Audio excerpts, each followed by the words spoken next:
Hello, everybody. It's Dave Neal, stand-up comic and host of Bachelor Nation News. They called it Bloody Monday. That's the name we're calling yesterday, December 11th, 2023, as we saw a complete failure of this season's Bachelor in Paradise. Wait, there is a little bit of light at the end of the tunnel. Brayden ended up with Christina. She wasn't on the series, which goes to show that you have a better chance of finding love if you don't go on the show than if you do. Hey, but maybe you'll get a good sundan, a crab bite, or other forms of crabs. But either way, you're not going to end there with a Neal Lane engagement ring, not at this rate. Complete failure. All three couples who left Bachelor in Paradise Season 9 together confirmed breakup within 4 days of finale.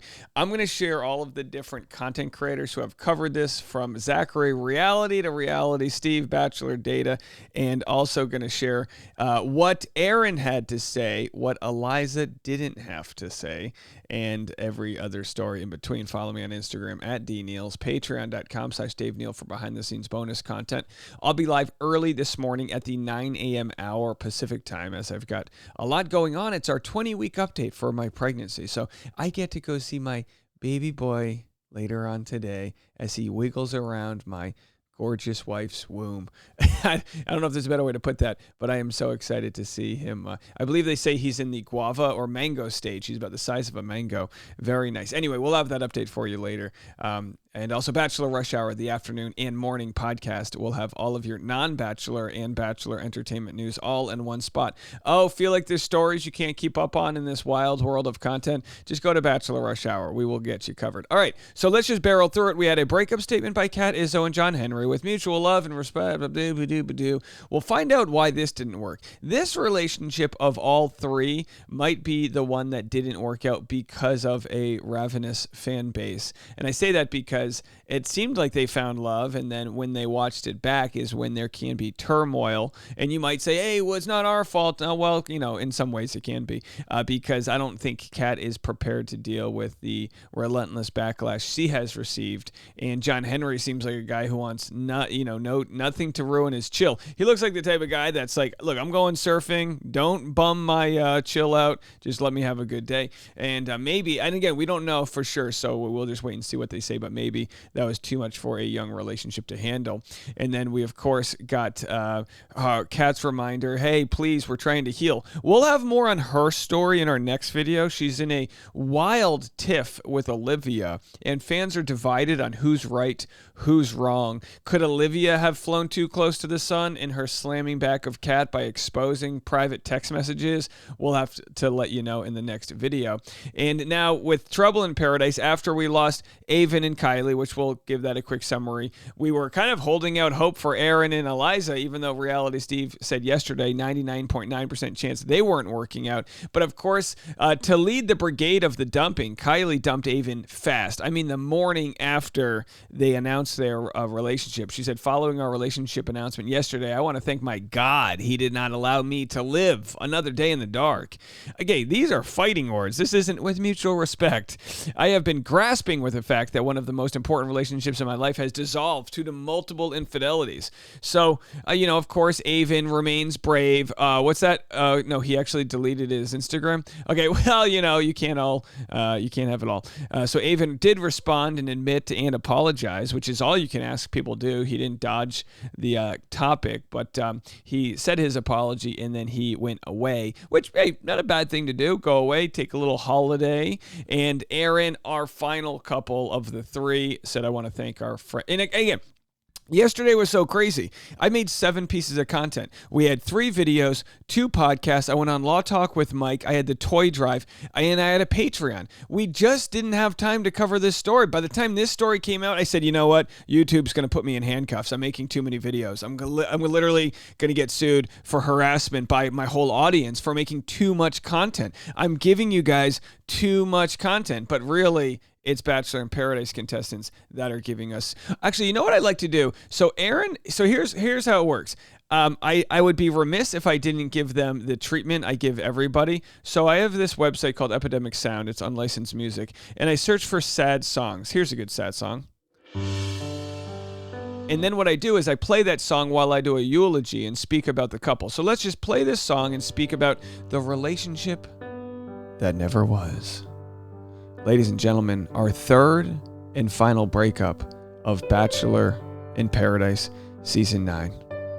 A People article said all 3 couples who left Bachelor in Paradise Season 9 together confirmed breakups within 4 days of the finale. Eliza and Aaron, Kat Izzo and John Henry Spurlock got engaged only Thursday night. Kylee Russell and Aven Jones also departed the show as a couple. And not but days later, did we get the sad announcement from Aaron Bryant.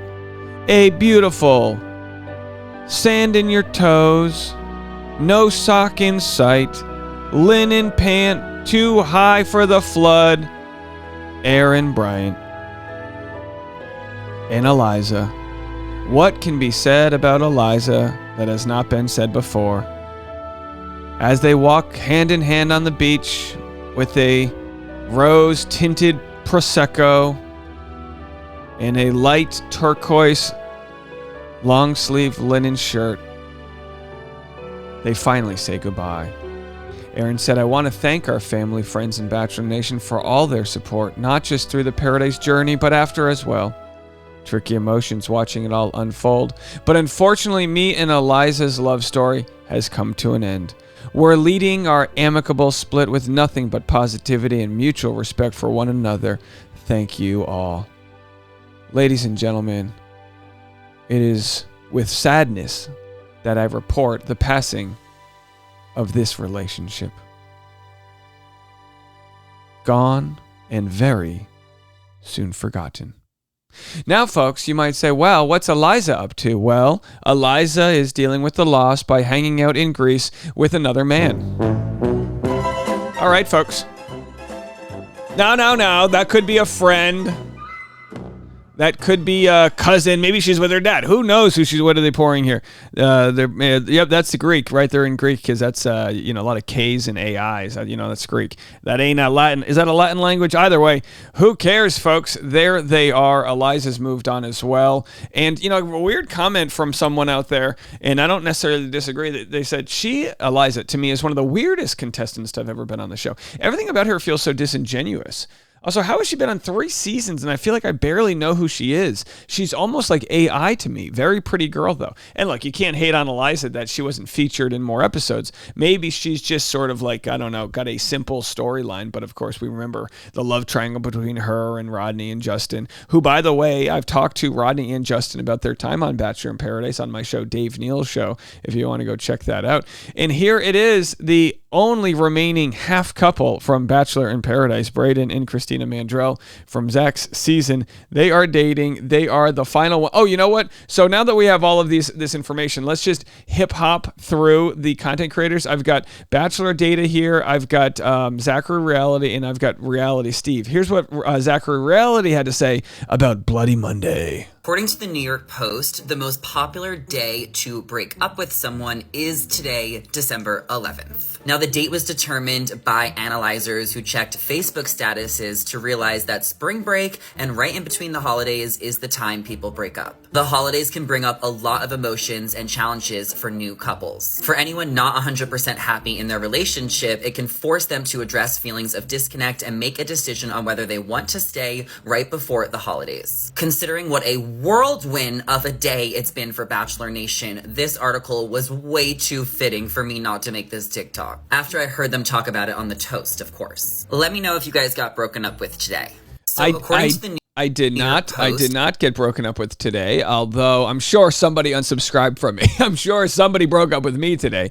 Here's what Susanna has to say. All the Bachelor in Paradise couples have broken up from season 9 in what seems to be the fastest rate ever. Let's break down the data. Please. In short, this is the highest number of breakups we've seen after a finale ever. But there are different ways to look at the data. First, let's talk about the schedule. Before the pandemic, Paradise filmed in July, premiered in August, and had its finale in September. But after the pandemic, the schedule changed quite a bit. This year's season filmed in June, premiered in September and had its finale in December. So if you look at how long couples had to wait between the end of filming and the show finale, it's gone from 2 months to over 5 months this year. It's like when you bake a cake for a birthday, but you bake it too early, so then when the birthday officially comes out, everything's rotten. This is a rotten season. So if we look at the shortest relationships after Paradise finished filming, these season 9 relationships are not the shortest we've had. But if we instead look at when the breakup announcements happened relative to the finale or the reunion, it tells a very different story. All the relationships above this yellow line ended before the reunion or the finale. And as a quick side note, most of these relationships in blue, their breakups were announced at the finale or the reunion. And all the relationships in green here were breakups that happened after the finale or the reunion. So we can see the longest one was Brandon and Serene. Of course, that didn't end well. And then you've got others that Lace and Grant, old school stuff right here, Demi and Christian. And then, of course, up top, some of the shortest relationships, Johnny and Victoria, ended months before they made it to the finale. But what we don't know here, even though we announced the breakup of Kylee and Aven, now they did just break up. Aaron and Eliza, they were probably broken up weeks, if not months ago. John Henry and Kat, that it was an honest breakup. So it's kind of hard to know because you're in that dark zone where you can't announce a breakup yet because you're waiting for the show to come out. Up until season 9 this year, the fastest breakup announcement that we had after the finale or reunion was Romeo and Kira. They broke up 24 days after the season 8 finale. But as you can see, season 9 has them beat with 3 relationships ending less than 5 days after the finale. So now if we look at the updated relationship charts, here's where we stand with relationships that are still together from Bachelor in Paradise, and here are all the relationships that ended from Paradise. If you like all this data on the Bachelor franchise, follow me for more. All right, so Susanna doing incredible work there with her graphics and knowledge. And from one content creator to another, here's Reality Steve breaking it down on his podcast, The Daily Roundup, this morning. Eliza posted nothing other than an Instagram story yesterday of looked like she was on a train in Greece, and she was just filming out the window as she was just driving by. I wanted to point something out, and this was sent to me by podcast guest Louisa Warwick, who was contestant 166 in Squid Game. She sent me a story that said December 11th is the most popular breakup day of the year. All right, so then Steve covers that bloody Monday news that we found out. All right, well, that's it. We're out. So all of our stock, all of our ammo, all of our hopes and dreams are relying on Brayden and Christina's relationship, which, by the way, could work out. I mean, they have a lot in common here. If we go to Christina Mandrell, real quick here, they have a lot in common. They like to wear headbands together, and they, let's see here. Here's Christina. And she's in the content creating realm with Brayden. They both have very lovely personalities, and so it could be that this is meant to work out. Here's their response to all of the breakups that have happened. Look at us. Hey, look at us. Look at us. Huh? Who would have thought? Not me. All right, so who would have thought? Not me. How adorable is this little trio of Christina, her daughter, and stepdad Brayden? You didn't know this was on the bingo card, but we are playing it, and we love to see some success where it turns out. Let me know what you think. We'll be live on Patreon, and don't forget the afternoon rush hour right after that.